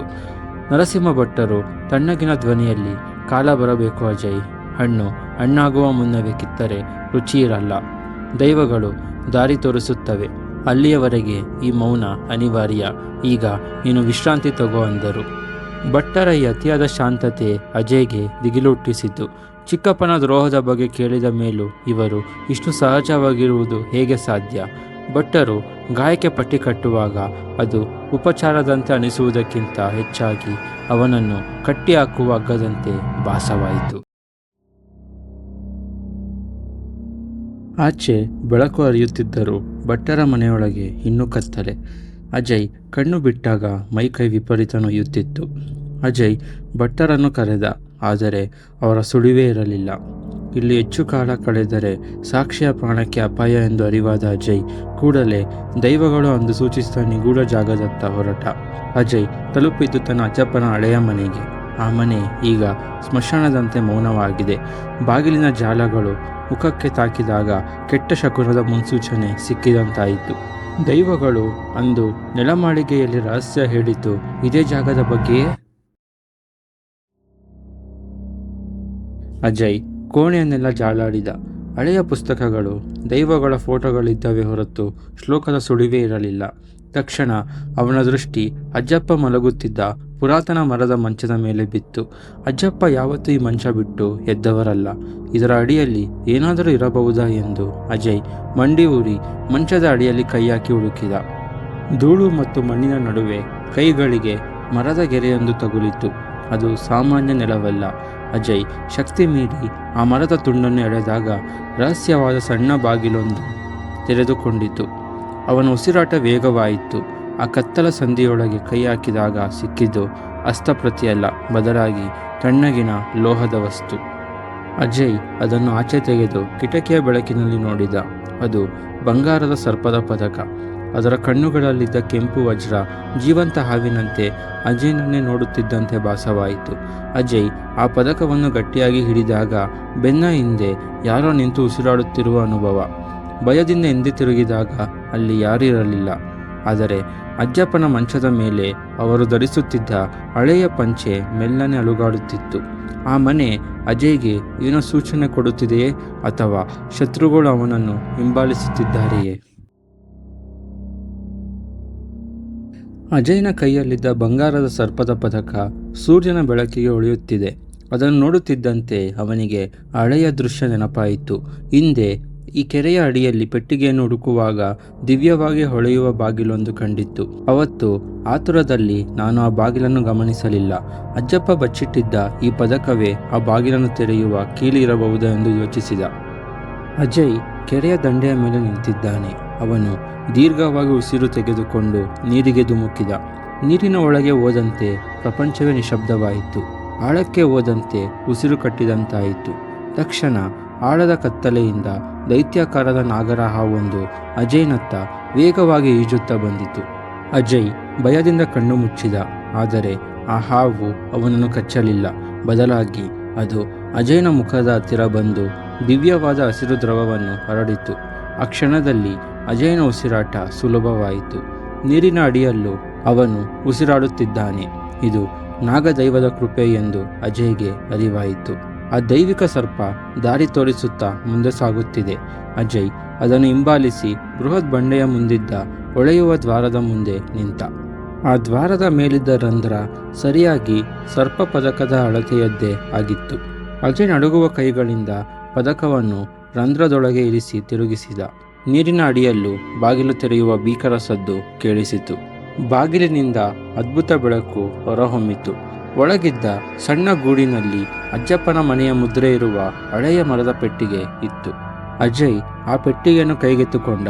ಅದು ಕೇವಲ ಪೆಟ್ಟಿಗೆ ಅಲ್ಲ, ಅದು ಅವನ ವಂಶದ ಅಸ್ತಿತ್ವ, ದೈವಗಳ ಆಜ್ಞೆ ಮತ್ತು ಸಾಕ್ಷಿಯ ಪ್ರಾಣ. ಅವನು ಆ ಪೆಟ್ಟಿಗೆಯನ್ನು ಅಪ್ಪಿಕೊಂಡಾಗ ಅಜ್ಜಪ್ಪನ ಧ್ವನಿ ದೂರದಲ್ಲಿ ಕೇಳಿಸಿದಂತಾಯಿತು. ಕೊನೆಗೂ ರಹಸ್ಯ ಸಿಕ್ಕಿತು. ಆದರೆ ಸಾಕ್ಷಿಯನ್ನು ಉಳಿಸಲು ಸಮಯವಿದೆಯೇ? ಈ ಪೆಟ್ಟಿಗೆಯೊಳಗೆ ಶತ್ರುಗಳು ಹುಡುಕುತ್ತಿರುವ ಆ ಅಸಲಿ ಶ್ಲೋಕವಿದೆಯೇ? ಅಜಯ್ ಪೆಟ್ಟಿಗೆ ಹಿಡಿದು ಮೇಲಕ್ಕೆ ಬರಲು ಸಿದ್ಧನಾದ. ಆದರೆ ಆ ದೈವಿಕ ಸರ್ಪ ಇದ್ದಕ್ಕಿದ್ದಂತೆ ಅವನನ್ನು ಸುತ್ತುವರಿದು ಮೇಲಕ್ಕೆ ಹೋಗಬೇಡ ಎಂದು ಎಚ್ಚರಿಸುತ್ತಿದ್ದಂತೆ ಭಾಸವಾಯಿತು. ನೀರಿನ ಮೇಲ್ಭಾಗದಲ್ಲಿ ಯಾರೋ ಕಾಯುತ್ತಿರುವ ಆಕೃತಿಗಳು ಮಸುಕಾಗಿ ಕಂಡವು. ಅಜಯ್ ತನ್ನನ್ನು ತಾನು ಕೇಳಿಕೊಂಡ, ಮೇಲೆ ನನಗಾಗಿ ಕಾದು ಕುಳಿತಿರೋದು ಬದುಕೋ ಅಥವಾ ಸಾವೋ? ನೀರಿನ ಅಡಿಯಿಂದ ಮೇಲೆ ಬರುತ್ತಿದ್ದಂತೆ ಅಜಯ್ನ ಕಿವಿಗಳಲ್ಲಿ ನೀರು ತುಂಬಿಕೊಂಡಿದ್ದರಿಂದ ಪ್ರಪಂಚವೇ ನಿಶಬ್ದವಾದಂತೆ ಭಾಸವಾಗುತ್ತಿತ್ತು. ಅವನು ಪೆಟ್ಟಿಗೆಯನ್ನು ಅಪ್ಪಿಕೊಂಡು ಕೆರೆಯ ದಂಡೆಯ ಮೇಲೆ ಬಂದ. ದಂಡೆಯ ಮೇಲೆ 4 ಕರಾಳ ಆಕೃತಿಗಳು ನಿಂತಿದ್ದವು. ಗಾಳಿಯಲ್ಲಿ ಶವದ ವಾಸನೆ ಮತ್ತು ಮಾಟ ಮಂತ್ರದ ಘಾಟು ಆವರಿಸಿದೆ. ಅಲ್ಲಿ ವಾಸುದೇವಪ್ಪ ಮತ್ತು ಆ ವಿದೇಶಿ ಉದ್ಯಮಿ ಕ್ರೂರವಾಗಿ ನಗುತ್ತಾ ನಿಂತಿದ್ದಾರೆ. ಆದರೆ ಅಜಯ್ನ ಕಣ್ಣುಗಳು ಅರಳಿ ನಿಂತಿದ್ದು ಆ 3ನೇ ವ್ಯಕ್ತಿಯನ್ನು ನೋಡಿ. ಅಲ್ಲಿ ಸಾಕ್ಷಿ ಇದ್ದಾಳೆ. ಅವಳ ಸ್ಥಿತಿ ಕಂಡು ಅಜಯ್ ಹೃದಯ ಚೂರಾಯಿತು. ಅವಳ ಕುತ್ತಿಗೆಗೆ ಹರಿತವಾದ ಮಚ್ಚು ಹಿಡಿದಿರುವುದು ಮತ್ಯಾರೂ ಅಲ್ಲ, ಅದು ನರಸಿಂಹ ಭಟ್ಟರು. ತನ್ನನ್ನು ರಕ್ಷಿಸಿದವರು, ದಾರಿ ತೋರಿಸಿದವರು ಇಂದು ಸಾಕ್ಷಿಯ ಪ್ರಾಣ ತೆಗೆಯಲು ಸಿದ್ಧರಾಗಿ ನಿಂತಿದ್ದಾರೆ. ಅಜಯ್ ಆಘಾತದಿಂದ, ಭಟ್ಟರೇ ಇದೇನು, ನೀವ್ಯಾಕೆ ಸಾಕ್ಷಿಯನ್ನು ಹೀಗೆ ಹಿಡಿದಿದ್ದೀರಾ? ನರಸಿಂಹ ಭಟ್ಟರು ಅಟ್ಟಹಾಸದಿಂದ ನಕ್ಕರು. ಆ ನಗು ಮೊದಲು ಕೇಳುತ್ತಿದ್ದ ದೈವಿಕ ಮಂತ್ರಗಳಿಗಿಂತ ಭಿನ್ನವಾಗಿತ್ತು. ನರಸಿಂಹ ಭಟ್ಟರು ಕ್ರೂರವಾದ ಗಾಂಭೀರ್ಯದಿಂದ, ಮೂರ್ಖ ಅಜಯ್, ಇಷ್ಟೆಲ್ಲ ಆದರೂ ನಿನಗೆ ಸತ್ಯ ಅರ್ಥವಾಗಿಲ್ಲ ಎಂದರೆ ನಿನ್ನ ಅಜ್ಜಪ್ಪನ ರಕ್ತಕ್ಕೆ ಅವಮಾನ. ವಾಸುದೇವಪ್ಪ ಕೇವಲ ಹಣಕ್ಕಾಗಿ ಬಾಲ ಅಲ್ಲಾಡಿಸುವ ನಾಯಿ, ಆದರೆ ಈ ಇಡೀ ಆಟದ ಸೂತ್ರಧಾರಿ ನಾನೇ. ತನ್ನ ಪ್ರತಿಯೊಂದು ಹೆಜ್ಜೆಯನ್ನು ಭಟ್ಟರೇ ನಿರ್ಧರಿಸಿದ್ದರು ಎಂಬ ಕರಾಳ ಸತ್ಯ ಅಜಯ್ಗೆ ಈಗ ಅರಿವಾಗುತ್ತಿದೆ. ನಿನ್ನನ್ನು ನೆಲಮಾಳಿಗೆಯಿಂದ ರಕ್ಷಿಸಿದ್ದು ನಾನೇ, ಗಾಯಕ್ಕೆ ಪಟ್ಟಿ ಕಟ್ಟಿದ್ದು ನಾನೇ, ಆ ಪೆಟ್ಟಿಗೆಯ ಜಾಗ ನೆನಪಾಗುವಂತೆ ಮಾಡಿದ್ದು ನಾನೇ. ಯಾಕೆಂದರೆ ಆ ಪೆಟ್ಟಿಗೆಯ ಹತ್ತಿರ ಹೋಗುವ ಯೋಗ್ಯತೆ ನಿನ್ನ ರಕ್ತಕ್ಕಿದೆಯೇ ಹೊರತು ನನ್ನ ಮಂತ್ರಕ್ಕಲ್ಲ. ನೀನು ಪೆಟ್ಟಿಗೆಯನ್ನು ಆಚೆ ತರುವವರೆಗೂ ನನಗೆ ನಿನ್ನ ಅವಶ್ಯಕತೆ ಇತ್ತು. ಈಗ ಪೆಟ್ಟಿಗೆ ಸಿಕ್ಕಿದೆ, ನಿನ್ನ ಆಯಸ್ಸು ಮುಗಿದಿದೆ. ಅಜಯ್ ಆಕ್ರೋಶದಿಂದ ಕಿರುಚುತ್ತಾ, ನರಸಿಂಹ ಭಟ್ಟರೇ, ನಿಮ್ಮನ್ನು ದೈವದ ಸಮಾನ ಎಂದು ನಂಬಿದ್ದೆ. ಈ ಪವಿತ್ರ ಮಣ್ಣಿಗೆ ದ್ರೋಹ ಮಾಡಲು ನಿಮಗೆ ಮನಸ್ಸು ಹೇಗೆ ಬಂತು? ನರಸಿಂಹ ಭಟ್ಟರು ಕ್ರೂರವಾಗಿ ನಗುತ್ತಾ, ದೈವ, ಧರ್ಮ ಇದೆಲ್ಲ ಹೊಟ್ಟೆ ತುಂಬಿದವರ ಮಾತು ಅಜಯ್. ಈ ಪೆಟ್ಟಿಗೆಯೊಳಗಿನ ರಹಸ್ಯದ ಬೆಲೆ ನಿನಗೆ ಗೊತ್ತಿಲ್ಲ. ಈಗ ಸಮಯ ವ್ಯರ್ಥ ಮಾಡಬೇಡ. ಆ ಪೆಟ್ಟಿಗೆಯನ್ನು ಇಲ್ಲಿ ಕೊಡು, ಇಲ್ಲದಿದ್ದರೆ ಸಾಕ್ಷಿಯ ತಲೆ ನಿನ್ನ ಕಾಲಬುಡಕ್ಕೆ ಉರುಳುತ್ತದೆ. ಅಜಯ್ ಪೆಟ್ಟಿಗೆಯನ್ನು ನೆಲದ ಮೇಲಿಟ್ಟ. ಆದರೆ ಭಟ್ಟರ ಕಣ್ಣುಗಳಲ್ಲಿ ವಿಜಯದ ನಗು ಅರಳುವ ಮೊದಲೇ ಕೆರೆಯ ನೀರಿನಿಂದ ನಿಗೂಢ ಸದ್ದೊಂದು ಕೇಳಿಸಿತು. ಆ ದೈವಿಕ ಸರ್ಪ ಇನ್ನು ನೀರಿನ ಅಡಿಯಲ್ಲೇ ಇದೆಯೇ, ಅಥವಾ ಅದು ಕೂಡ ಈ ಸಂಚಿನ ಭಾಗವೇ? ನರಸಿಂಹ ಭಟ್ಟರು ಗಡಸು ಧ್ವನಿಯಲ್ಲಿ, ಸಾಕು ನಿಲ್ಲಿಸು ಈ ನಾಟಕ ಅಜಯ್. ಈ ಪೆಟ್ಟಿಗೆ ನಿನ್ನ ರಕ್ತದ ಸ್ಪರ್ಶಕ್ಕೆ ಮಾತ್ರ ತೆರೆಯುತ್ತದೆ ಎಂದು ನನಗೆ ಗೊತ್ತು. ಈಗಲೇ ಇದನ್ನು ತೆಗಿ, ಇಲ್ಲದಿದ್ದರೆ ನಿನ್ನ ಕಣ್ಣೆದುರೇ ಈ ಹುಡುಗಿಯ ಜೀವದೀಪ ಆರಿ ಹೋಗುತ್ತದೆ. ಅಜಯ್ ಕಣ್ಣೀರಿನಿಂದ ಕಿರುಚುತ್ತಾ, ಇಲ್ಲ, ಇದು ಈ ಮಣ್ಣಿನ ಪವಿತ್ರತೆ. ಇದನ್ನು ನಿಮ್ಮಂಥ ರಾಕ್ಷಸರ ಕೈಗೆ ಕೊಡಲು ಸಾಧ್ಯವಿಲ್ಲ. ಬೇಕಿದ್ದರೆ ನನ್ನನ್ನು ಕೊಂದು ನನ್ನ ರಕ್ತ ತೆಗೆದುಕೊಳ್ಳಿ, ಆದರೆ ಸಾಕ್ಷಿಯನ್ನು ಬಿಟ್ಟು ಬಿಡಿ ಅಂದ. ನರಸಿಂಹ ಭಟ್ಟರು ವಿಕಾರವಾಗಿ ನಕ್ಕರು. ಸೊಂಟದಲ್ಲಿದ್ದ ಚಾಕುವನ್ನು ತೆಗೆದು ಯಾವುದೇ ಮುನ್ಸೂಚನೆ ನೀಡದೆ ಸಾಕ್ಷಿಯ ಹಸ್ತದ ಮೇಲೆ ಬಲವಾಗಿ ಎಳೆದರು. ಸಾಕ್ಷಿಯ ಕಿರುಚಾಟ ಆ ಮೌನವನ್ನು ಸೀಳಿತು. ಅವಳ ಬಿಳಿ ಹಸ್ತದಿಂದ ಕೆಂಪು ರಕ್ತ ಚಿಮ್ಮಿ ನೆಲಕ್ಕೆ ಅಣಿಯತೊಡಗಿತು. ಸಾಕ್ಷಿ ನೋವಿನಲ್ಲೂ ಅಜಯ್ನ ಕಣ್ಣಲ್ಲಿ ಕಣ್ಣಿಟ್ಟು, ಬೇಡ ಅಜಯ್, ನನ್ನ ನೋವು ನೋಡಿ ಸೋಲಬೇಡ. ಆ ಪೆಟ್ಟಿಗೆ ತೆರೆದರೆ ಇಡೀ ಊರಿಗೆ ವಿಪತ್ತು ಬರುತ್ತದೆ. ನನ್ನ ಪ್ರಾಣ ಹೋದರೂ ಚಿಂತೆ ಇಲ್ಲ, ಪೆಟ್ಟಿಗೆ ಮಾತ್ರ ತೆಗೆಯಬೇಡ ಅಂದಳು. ಅಜಯ್ಗೆ ಇನ್ನು ತಾಳಲು ಸಾಧ್ಯವಾಗಲಿಲ್ಲ. ದೈವದ ಆಜ್ಞೆ ಒಂದು ಕಡೆ, ತನ್ನ ಉಸಿರಾದ ಸಾಕ್ಷಿಯ ಜೀವ ಇನ್ನೊಂದೆಡೆ. ಅಜಯ್ ಹಲ್ಲು ಕಚ್ಚಿ ಪೆಟ್ಟಿಗೆಯನ್ನು ಹತ್ತಿರ ಎಳೆದುಕೊಂಡ. ಪೆಟ್ಟಿಗೆಯ ಮೇಲಿದ್ದ ಸರ್ಪದ ಕೆತ್ತನೆ ರಕ್ತದ ಬಲಿಗಾಗಿ ಕಾಯುತ್ತಿರುವಂತೆ ಭಾಸವಾಯಿತು. ಅಜಯ್ ತನ್ನ ಹಳೆಯ ಗಾಯವನ್ನು ಮತ್ತೆ ಸೀಳಿಕೊಂಡ. ಅವನ ಬಿಸಿ ರಕ್ತ ಆ ಸರ್ಪದ ಕೆತ್ತನೆಯ ಮೇಲೆ ಹರಿಯಿತು. ರಕ್ತ ತಾಕುತ್ತಿದ್ದಂತೆ ಮರದ ಪೆಟ್ಟಿಗೆಯಲ್ಲಿ ವಿಲಕ್ಷಣ ಕಂಪನ ಶುರುವಾಗಿ ಶತಮಾನಗಳಿಂದ ಮುಚ್ಚಿದ ಪೆಟ್ಟಿಗೆ ಮೆಲ್ಲನೆ ತೆರೆದುಕೊಂಡಿತು. ಒಳಗಿನಿಂದ ತೇಜಸ್ವಿ ಬೆಳಕು ಹೊರಹೊಮ್ಮಿತು. ಭಟ್ಟರ ಕಣ್ಣುಗಳಲ್ಲಿ ವಿಜಯದ ನಗು ಮಿಂಚಿತು. ಅಜಯ್ ತಲೆ ತಗ್ಗಿಸಿ ಅಳುತ್ತಿದ್ದ. ದೈವಗಳಿಗೆ ದ್ರೋಹ ಮಾಡಿದೆನೆಂಬ ನೋವು ಅವನನ್ನು ದಹಿಸುತ್ತಿತ್ತು. ಕೊನೆಗೂ ರಕ್ತದ ಸಂಚು ಗೆದ್ದಿತೆ? ಈ ಪೆಟ್ಟಿಗೆಯೊಳಗೆ ಇರುವುದು ಅಸಲಿ ಹಸ್ತಪ್ರತಿಗೆ. ಪೆಟ್ಟಿಗೆಯಿಂದ ಹೊರಹೊಮ್ಮಿದ ಮಸುಕಾದ ಬೆಳಕು ನರಸಿಂಹ ಭಟ್ಟರ ಮತ್ತು ವಾಸುದೇವಪ್ಪನ ಮುಖಗಳ ಮೇಲೆ ವಿಚಿತ್ರ ಕಳೆ ನೀಡುತ್ತಿದೆ. ಅಜಯನ ರಕ್ತದಿಂದ ಒದ್ದೆಯಾದ ಆ ಪೆಟ್ಟಿಗೆಯ ಒಳಗೆ ಶತಮಾನಗಳ ಹಳೆಯ ತಾಳೆಗರಿ ಇತ್ತು. ವಾಸುದೇವಪ್ಪನ ಕೈಗಳು ನಡುಗುತ್ತಾ ಹಸ್ತಪ್ರತಿಯನ್ನು ಹೊರತೆಗೆದವು. ವಿದೇಶಿ ಉದ್ಯಮಿ ತನ್ನ ಟಾರ್ಚ್ ಬೆಳಕನ್ನು ಅದರ ಮೇಲೆ ಹಾಯಿಸಿದಾಗ ಸುತ್ತಲೂ ಭೀಕರ ಮೌನ ಆವರಿಸಿತು. ವಾಸುದೇವಪ್ಪ ಹಳೆಯ ಕನ್ನಡ ಅಕ್ಷರಗಳನ್ನು ವೇಗವಾಗಿ ಓದತೊಡಗಿದಂತೆ ಅವನ ಮುಖದ ಮೇಲಿದ್ದ ವಿಜಯದ ನಗು ಮಾಯವಾಗಿ ದಿಗಿಲು ಮೂಡಿತು. ವಾಸುದೇವಪ್ಪ ಗಾಬರಿಯಿಂದ, ಇದು ಸಾಧ್ಯವಿಲ್ಲ ಭಟ್ಟರೆ, ಇಲ್ಲಿ ನೋಡಿ, ಈ ಕೊನೆಯ ಶ್ಲೋಕ ಪೂರ್ತಿಯಾಗಿಲ್ಲ. ನರಸಿಂಹ ಭಟ್ಟರು ಹಸ್ತಪ್ರತಿಯನ್ನು ಕಸಿದುಕೊಂಡರು. ದೇವಸ್ಥಾನದ ಬಿ ವಾಲ್ಟನ್ನು ಶಾಶ್ವತವಾಗಿ ತೆರೆಯಲು ಬೇಕಾದ ಅಂತಿಮ ಮಂತ್ರದ ಕೊನೆಯ ಸಾಲು ಅಲ್ಲಿರಲೇ ಇಲ್ಲ. ತಾಳೆಗರಿಯ ಭಾಗವನ್ನು ಯಾರೋ ಉದ್ದೇಶಪೂರ್ವಕವಾಗಿ ಸೀಳಿದಂತೆ ಕಾಣಿಸುತ್ತಿತ್ತು. ಭಟ್ಟರ ಮುಖ ಕ್ರೋಧದಿಂದ ವಿಕಾರವಾಯಿತು. ಅವರು ಅಜಯ್ನ ಕಾಲಿಗೆ ಬಲವಾಗಿ ಒದ್ದರು. ಅಜಯ್ ನರಳುತ್ತಾ ನೆಲದ ಮೇಲೆ ಬಿದ್ದ. ನರಸಿಂಹ ಭಟ್ಟರು ಕಿರುಚುತ್ತಾ, ಎಲ್ಲಿದೆ ಅಜಯ್? ಆ ಅಂತಿಮ ಶ್ಲೋಕದ ಉಳಿದ ಭಾಗ ಎಲ್ಲಿದೆ? ನಮ್ಮ ಜೊತೆ ಆಟ ಆಡ್ತಿದ್ದೀಯಾ? ಅರ್ಧ ಸತ್ಯ ಕೊಟ್ಟು ನಮ್ಮನ್ನು ದಾರಿ ತಪ್ಪಿಸ್ತಿದ್ದೀಯಾ ಎಂದರು. ಅಜಯ್ ರಕ್ತ ಸವರುತ್ತಾ ನಕ್ಕನು. ಆ ನಗು ದೌರ್ಬಲ್ಯದ್ದಲ್ಲ, ದೈವದ ಮೇಲಿರುವ ಅಚಲ ನಂಬಿಕೆಯದು. ಅಜಯ್ ದುರ್ಬಲ ಧ್ವನಿಯಲ್ಲಿ, ನನಗೆ ಗೊತ್ತಿಲ್ಲ, ದೈವಗಳು ಅರ್ಹತೆ ಇರೋರಿಗೆ ಮಾತ್ರ ಸತ್ಯ ತೋರಿಸುತ್ತವೆ. ನಿಮ್ಮಂಥ ದ್ರೋಹಿಗಳಿಗೆ ಅಧರ್ಮದ ಹಾದಿಯಲ್ಲಿ ಅರ್ಧ ಸತ್ಯ ಮಾತ್ರ ಸಿಗೋದು. ಸಿಟ್ಟಿಗೆದ್ದ ವಾಸುದೇವಪ್ಪ ಅಜಯ್ನ ಮುಖಕ್ಕೆ ಬಲವಾಗಿ ಗುದ್ದಿದ. ಅಜಯ್ನ ಬಾಯಿಂದ ರಕ್ತ ಚಿಮ್ಮಿತು. ಸಾಕ್ಷಿ ಕಿರುಚುತ್ತಾ ಅಳುತ್ತಿದ್ದರು. ಗೂಂಡಗಳು ಅವಳ ಬಾಯಿ ಮುಚ್ಚಿದರು. ಅಜ್ಜಪ್ಪ ಆ ಅರ್ಧ ಭಾಗವನ್ನು ಎಲ್ಲಿಟ್ಟಿರಬಹುದು? ಈ ಪೆಟ್ಟಿಗೆ ಒಂದು ಬಲೆ ಮಾತ್ರವೇ? ಈ ಅರ್ಧ ಶ್ಲೋಕದಿಂದ ಏನಾದರೂ ಅನಾಹುತ ಸಂಭವಿಸುತ್ತದೆಯೇ? ಗಾಳಿಯಲ್ಲಿ ಮೌನ ಆವರಿಸಿದೆ. ರಕ್ತಸಿಕ್ತನಾಗಿ ನೆಲದ ಮೇಲೆ ಬಿದ್ದಿರುವ ಅಜಯ್ನ ಕೂಗಿಗೆ ಪ್ರಕೃತಿಯ ನಿಶಬ್ದವಾಗಿದೆ. ಕತ್ತಲೆಯ ಆಳದಿಂದ ದೈವಿಕ ಕಂಪನವೊಂದು ಶುರುವಾಯಿತು. ಆದರೆ ಆ ಕಂಪನದಲ್ಲಿ ರಕ್ಷಣೆಗಿಂತ ಹೆಚ್ಚಾಗಿ ವೇದನೆ ಇತ್ತು. ಅಜಯ್ನ ಆ ಸ್ಥಿತಿ ನೋಡಿ ಮೊದಲು ಬಂದಿದ್ದು ನಾಗದೈವದ ಶಕ್ತಿ. ಕೆರೆಯ ನೀರಿನಲ್ಲಿ ದೈತ್ಯಕಾರದ ಆಕೃತಿ ದಂಡೆಯತ್ತ ಧಾವಿಸಿತು. ಆದರೆ ನರಸಿಂಹ ಭಟ್ಟರು ಹಾಕಿದ ಆ ಕರಾಳ ದಿಗ್ಬಂಧನದ ಹಾದಿಯನ್ನು ತಡೆಯಿತು. ದೈವದ ಶಕ್ತಿ ಆ ದೃಶ್ಯ ಗೋಡೆಗೆ ಅಪ್ಪಳಿಸಿ ವಿಲಿವಿಲಿ ಒದ್ದಾಡುತ್ತಾ ಗಾಳಿಯಲ್ಲಿ ಕರಗಿ ಹೋಯಿತು. ನಂತರ ಬಂದಿದ್ದು ಪಂಜುರ್ಲಿಯ ಭಯಾನಕ ಗರ್ಜನೆ. ಕಾಡಿನ ದಾರಿಯಿಂದ ಕಾಡು ಹಂದಿಯ ಸ್ವರೂಪದಲ್ಲಿ ಧಾವಿಸಿ ಬಂದ ಅಗಾಧ ಶಕ್ತಿಯನ್ನು ಅಧರ್ಮಿಗಳು ಚೆಲ್ಲಿದ ಅಶುದ್ಧ ವಸ್ತುಗಳ ಬೇಲಿ ತಡೆಯಿತು. ಪಂಜುರ್ಲಿಯ ಹುಂಕಾರ ದೂರದಲ್ಲೇ ಕ್ಷೀಣಿಸತೊಡಗಿತು. ಅಂತಿಮವಾಗಿ ಕೊರಗಜ್ಜನ ಸರದಿ.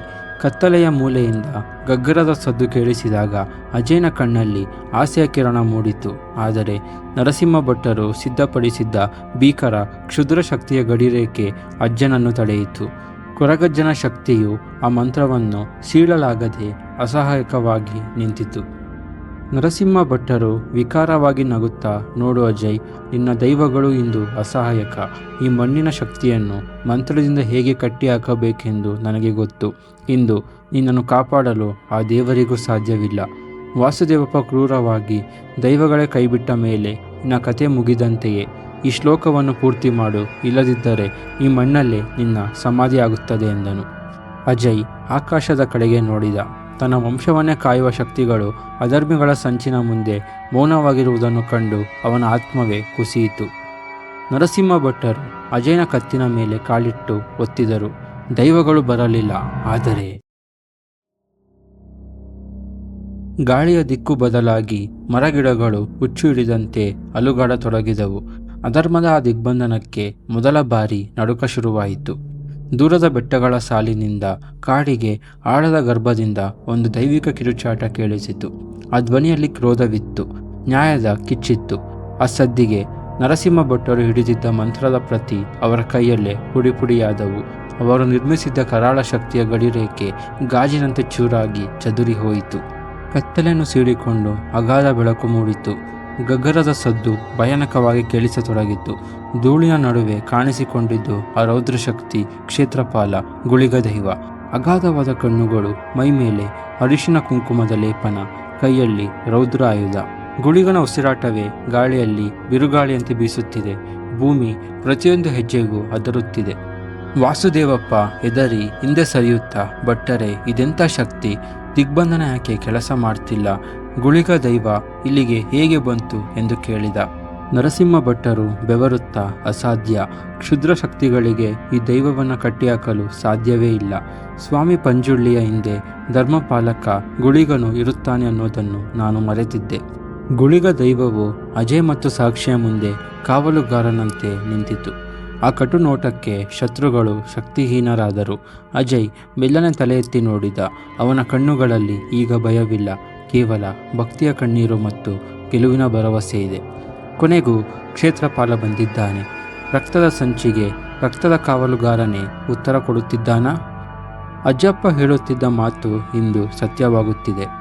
ಗುಳಿಗ ದೈವವು ತನ್ನ ಆಯುಧವನ್ನು ನೆಲಕ್ಕೆ ಬಲವಾಗಿ ಬಡಿಯಿತು. ಇಡೀ ಕಾಡು ದೈವಿಕ ಕಂಪನದಿಂದ ಅಲುಗಾಡತೊಡಗಿತು. ವಾಸುದೇವಪ್ಪ ಮತ್ತು ಭಟ್ಟರ ಸುತ್ತಲಿದ್ದ ಕತ್ತಲೆ ಈಗ ಅವರನ್ನೇ ನುಂಗಲು ಬರುತ್ತಿದೆ. ಗುಳಿಗ ದೈವವು ತನ್ನ ಬಾಯಿಂದ ಒಂದು ಶಕ್ತಿಯುತ ಮಂತ್ರವನ್ನು ಉಚ್ಚರಿಸಿತು.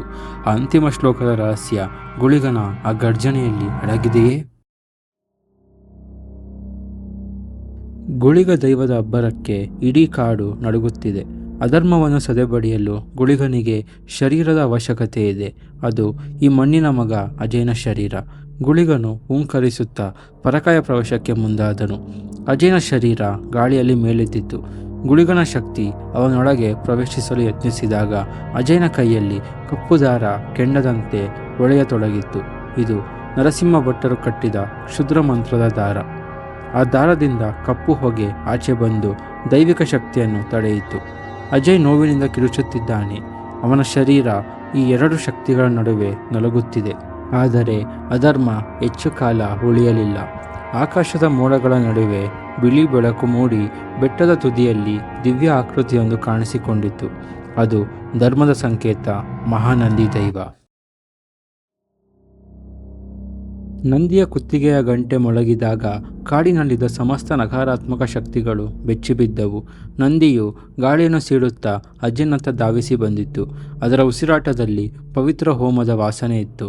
ನಂದಿಯ ತೀಕ್ಷ್ಣವಾದ ಕೊಂಬು ಅಜ್ಜನ ಕೈಯಲ್ಲಿದ್ದ ಕಪ್ಪು ದಾರವನ್ನು ಸ್ಪರ್ಶಿಸುತ್ತಿದ್ದಂತೆ ದಾರ ಸೀಳಿ ನೆಲಕ್ಕೆ ಬಿದ್ದು ಬೂದಿಯಾಯಿತು. ಅಜ್ಜನ ಶರೀರವನ್ನು ಆವರಿಸಿದ್ದ ಆ ಕಪ್ಪು ಆಕೃತಿ ಮರೆಯಾಗಿ ಶರೀರ ಪವಿತ್ರವಾಯಿತು. ಗುಳಿಗ ದೈವಕ್ಕೆ ಈಗ ಯಾವುದೇ ತಡೆಯಿಲ್ಲ. ನಂದಿಯು ಗುಳಿಗನಿಗೆ ದಾರಿ ಮಾಡಿಕೊಟ್ಟು ಗರ್ಜಿಸಿತು. ಅಜಯ್ ಗುಳಿಗನ ಗಾಂಭೀರ್ಯದ ಧ್ವನಿಯಲ್ಲಿ, ಈಗ ನ್ಯಾಯದ ಸಮಯ. ಕ್ಷಣ ಮಾತ್ರದಲ್ಲಿ ಕರಾಳ ಬಂಧನ ಕಳಚಿ ಹೋಯಿತು. ಅಜ್ಜಪ್ಪ ಹೇಳುತ್ತಿದ್ದ ನಂದಿ ಶಕ್ತಿ ಇಂದು ನನ್ನನ್ನು ಕಾಪಾಡಿದೆ. ಈ ದ್ರೋಹಿಗಳಿಗೆ ಇನ್ನು ಉಳಿಗಾಲವಿಲ್ಲ. ನರಸಿಂಹ ಭಟ್ಟರು ಮತ್ತು ವಾಸುದೇವಪ್ಪ ಪ್ರಾಣ ಉಳಿಸಿಕೊಳ್ಳಲು ಓಡಲು ಯತ್ನಿಸಿದರು. ಆದರೆ ಅವರ ಕಾಲುಗಳು ನೆಲಕ್ಕೆ ಅಂಟಿಕೊಂಡಂತೆ ಸ್ತಬ್ಧವಾದವು. ಗುಳಿಗನು ಅಜಯನ ಕಂಠದ ಮೂಲಕ ವಿಚಿತ್ರವಾಗಿ ನಕ್ಕನು. ಕೊನೆಯ ಆಟ ಈಗಷ್ಟೇ ಶುರುವಾಗಿದೆ. ನರಸಿಂಹ ಭಟ್ಟರು ಪ್ರಾಣ ಭಯದಿಂದ ಓಡಲು ಹೋದಾಗ ಅಜಯನ ಕಣ್ಣುಗಳು ಬಿಳಿಯಾದವು. ಗಗ್ಗರದ ಸದ್ದು ಇಡೀ ಕಾಡನ್ನು ವ್ಯಾಪಿಸಿತು. ಸಾಕ್ಷಾತ್ ಕೊರಗಜ್ಜ ಅಜಯನ ಶರೀರವನ್ನು ಪ್ರವೇಶಿಸಿದರು. ಅಜಯನ ಕೈಗಳು ಭಟ್ಟರ ಕುತ್ತಿಗೆಯನ್ನು ಕ್ಷಣಾರ್ಧದಲ್ಲಿ ಹಿಡಿದವು. ಅಜಯ್ ಅಜ್ಜನ ಧ್ವನಿಯಲ್ಲಿ, ನನ್ನ ಕ್ಷೇತ್ರದಲ್ಲಿ ನಿಂತು ನನ್ನ ಭಕ್ತನಿಗೆ ದ್ರೋಹ ಮಾಡ್ತಿದ್ದೀಯ ಮಗನೇ. ಮಂತ್ರ ಹೇಳೋ ನಾಲಿಗೆಗೆ ಮಣ್ಣು ತಿನ್ನಿಸೋ ಕಾಲ ಬಂದಿದೆ. ಅಜಯನ ಒಂದು ಕಟು ನೋಟಕ್ಕೆ ಭಟ್ಟರ ಹೃದಯ ಸ್ತಬ್ಧವಾಯಿತು. ಯಾವುದೇ ರಕ್ತಪಾತವಿಲ್ಲದೆ ಅಜ್ಜ ಅವರ ಪ್ರಾಣ ಹಿಂಡು ಬಿಟ್ಟರು. ಅಧರ್ಮದ ಮೊದಲ ಕೊಂಡಿ ಕಳಚಿ ಬಿತ್ತು. ಅಜಯ್ ಅಬ್ಬರಿಸುತ್ತಾ ವಾಸುದೇವಪ್ಪನತ್ತ ತಿರುಗಿದಾಗ ಅವನ ಶರೀರ ಬಂಗಾರದಂತೆ ಹೊಳೆಯತೊಡಗಿತು. ಇದು ಪಂಜುರ್ಲಿ ದೈವದ ಆಗಮನ. ಅಜಯ್, ನಾನಪ್ಪ ನಿನ್ನ ಚಿಕ್ಕಪ್ಪ, ಬಿಟ್ಟು ಬಿಡು ಎಂದು ವಾಸುದೇವಪ್ಪ ಗೋಳಾಡುತ್ತಿದ್ದರು. ದೈವಕ್ಕೆ ಕರುಣೆ ಇರಲಿಲ್ಲ. ಅಜಯನ ಶಕ್ತಿಯುತ ಪೆಟ್ಟು ವಾಸುದೇವಪ್ಪನ ಎದೆಗೆ ಬಿತ್ತು. ಅದು ವಂಶದ್ರೋಹಕ್ಕೆ ಸಿಕ್ಕ ದೈವಿಕ ಶಿಕ್ಷೆ. ವಾಸುದೇವಪ್ಪ ರಕ್ತವಾಂತಿ ಮಾಡಿಕೊಳ್ಳುತ್ತಾ ತಾನು ಮೋಹಿಸಿದ ಮಣ್ಣಿನಲ್ಲೇ ಮಣ್ಣಾದನು. ವಿದೇಶಿ ಉದ್ಯಮಿ ಬೆಚ್ಚಿಬಿದ್ದು ಕೆರೆಯ ನೀರಿನತ್ತ ಓಡಲು ಪ್ರಯತ್ನಿಸಿದ. ಆದರೆ ಕೆರೆಯ ನೀರು ಇದ್ದಕ್ಕಿದ್ದಂತೆ ಸುಳಿಯಾಗಿ ಮಾರ್ಪಟ್ಟಿತು. ನಾಗದೈವವು ನೀರಿನಿಂದ ಮೇಲೆದ್ದು ಅಜಯನ ಮೇಲೆ ಆಕೃತಿಯಂತೆ ಆವರಿಸಿತು. ಉದ್ಯಮಿ ನೀರಿಗೆ ಕಾಲಿಟ್ಟ ತಕ್ಷಣ ಸಾವಿರಾರು ಹಾವುಗಳು ಸುತ್ತುವರೆದಂತೆ ಭಾಸವಾಗಿ ನಾಗದೈವದ ವಿಷಕಾರಿ ಉಸಿರಿನ ತೀವ್ರತೆಗೆ ಆ ಉದ್ಯಮಿ ನೀರಿಗೆ ಬಿದ್ದನು. ರಹಸ್ಯ ಕದಿಯಲು ಬಂದವನು ಜಲಗರ್ಭದಲ್ಲಿ ಶಾಶ್ವತವಾಗಿ ಅಡಗಿ ಹೋದನು. ಎಲ್ಲವೂ ಮುಗಿಯಿತು. ಅಜಯ್ನ ಶರೀರದಲ್ಲಿದ್ದ ಅಗಾಧ ಶಕ್ತಿಗಳು ಮೆಲ್ಲನೆ ನಿರ್ಗಮಿಸಿದವು. ಅಜಯ್ ಸುಸ್ತಿನಲ್ಲಿ ಬಂದು ಸಾಕ್ಷಿಯ ಹಗ್ಗಗಳನ್ನು ಬಿಡಿಸಿದನು. ಇಬ್ಬರು ಅಪ್ಪಿಕೊಂಡು ಅಳುತ್ತಿದ್ದರೆ ದೂರದಲ್ಲಿ ಸೂರ್ಯೋದಯವಾಗುತ್ತಿತ್ತು. ಆ ಬೆಳಕು ಕೇವಲ ಹಗಲನ್ನಲ್ಲ, ಆ ಊರಿನ ಹೊಸ ಭವಿಷ್ಯವನ್ನು ಹೊತ್ತು ತಂದಿತ್ತು. ಸಂಹಾರದ ತಾಂಡವ ಮುಗಿದಿದೆ. ಕೆರೆಯ ದಂಡೆಯ ಮೇಲೆ ಈಗ ಅಜಯ್ನ ಭಾರವಾದ ಉಸಿರಾಟ ಮತ್ತು ಪ್ರಕೃತಿಯ ನಿಶಬ್ದವಷ್ಟೇ ಬಾಕಿ. ಅಜಯ್ ಕೈಯಲ್ಲಿ ಆ ಅರ್ಧ ತಾಳೆಗರಿ ಇದೆ. ಒಂದು ಸಣ್ಣ ಹಸ್ತಪ್ರತಿಗಾಗಿ ಎಷ್ಟೊಂದು ರಕ್ತಪಾತ, ಎಷ್ಟೊಂದು ದ್ರೋಹ. ಅಜಯ್ ಮೆಲ್ಲನೆ ಎದ್ದು ನಿಂತು ತನ್ನ ಮುಂದೆ ನಿಂತಿರುವ ದೈವಿಕ ಶಕ್ತಿಯನ್ನು ನೋಡಿದನು. ದೈವದ ಮುಖದಲ್ಲಿ ಈಗ ರೌದ್ರತೆ ಇಲ್ಲ, ಬದಲಾಗಿ ಅಗಾಧ ಮೌನವಿದೆ. ಅಜಯ್ನ ಮನಸ್ಸಲ್ಲಿ ಇನ್ನೂ ಆ ಅರ್ಧ ಸತ್ಯದ ಕಿಚ್ಚು ಉರಿಯುತ್ತಿದೆ. ಅಜಯ್ ಕಂಪಿಸುವ ದನಿಯಲ್ಲಿ, ದೈವಗಳೇ, ದ್ರೋಹಿಗಳಿಗೆ ಶಿಕ್ಷೆ ಆಯಿತು, ಎಲ್ಲವೂ ಕೊನೆಗೊಂಡಿತು. ಆದರೆ ಈ ಅರ್ಧಕ್ಕೆ ನಿಂತಿರುವ ಶ್ಲೋಕ, ಆ ದೇವಸ್ಥಾನದ ರಹಸ್ಯದ ಬಾಗಿಲು, ಅದು ಯಾಕೆ ಈ ತಾಳೆಗರಿಯಲ್ಲಿ ಪೂರ್ತಿಯಾಗಿಲ್ಲ? ಆ ರಹಸ್ಯ ತಿಳಿಯುವ ಅರ್ಹತೆ ನನಗಿಲ್ಲವೇ? ಅಥವಾ ನನ್ನ ಅಜ್ಜಪ್ಪ ಸತ್ಯವನ್ನು ಮಣ್ಣು ಮಾಡಿದ್ದಾರಾ ಎಂದು ಕೇಳಿದ. ಗಾಳಿ ವಿಚಿತ್ರವಾಗಿ ಬೀಸತೊಡಗಿತು. ಅಜಯ್ ಕೈಯಲ್ಲಿದ್ದ ಹಸ್ತಪ್ರತಿ ಮೆಲ್ಲನೆ ತೇಲಿ ಹೋಗಿ ದೈವದ ಹಸ್ತ ಸೇರಿತು. ದೈವವು ಆ ಹಸ್ತಪ್ರತಿಯನ್ನು ನೋಡುತ್ತಾ ಅಜಯ್ನ ಕಣ್ಣಲ್ಲಿ ಕಣ್ಣಿಟ್ಟು ಸತ್ಯವನ್ನು ನುಡಿಯಿತು. ದೈವ ಗಂಭೀರ ಧ್ವನಿಯಲ್ಲಿ, ಮಗು, ಜ್ಞಾನ ಎನ್ನುವುದು ಹಾಲಿನಂತಿರಬೇಕು, ಹಾಲಾಹಲದಂತಲ್ಲ. ಈ ಪ್ರಪಂಚದಲ್ಲಿ ಕೆಲವು ರಹಸ್ಯಗಳು ರಹಸ್ಯವಾಗಿಯೇ ಉಳಿಯಬೇಕು. ತೆರೆದ ಪ್ರತಿಯೊಂದು ಬಾಗಿಲು ಬೆಳಕನ್ನೇ ನೀಡಬೇಕಂತೇನಿಲ್ಲ. ಕೆಲವು ಬಾಗಿಲುಗಳು ತೆರೆದರೆ ಕತ್ತಲೆ ಇಡೀ ಲೋಕವನ್ನೇ ನುಂಗಿಬಿಡುತ್ತದೆ. ದೈವವು ತಾಳೆಗರಿಯನ್ನು ಮೆಲ್ಲನೆ ಎದೆ ಹತ್ತಿರ ಹಿಡಿದುಕೊಂಡಿತು.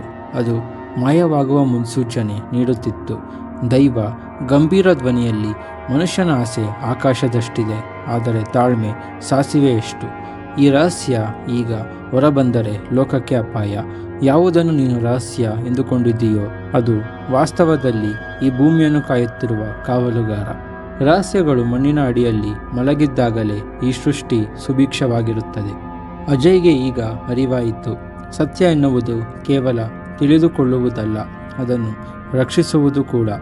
ದೈವವು ಆ ಹಸ್ತಪ್ರತಿಯನ್ನು ಹೊತ್ತು ಕಾಡಿನ ಮಂಜಿನೊಳಗೆ ಮರೆಯಾಯಿತು. ಹೋಗುವಾಗ ಅಜಯ್ ಮತ್ತು ಸಾಕ್ಷಿಯ ಕಡೆಗೆ ನೋಡಿ ಸಮಾಧಾನದ ಸನ್ನೆ ಮಾಡಿತು.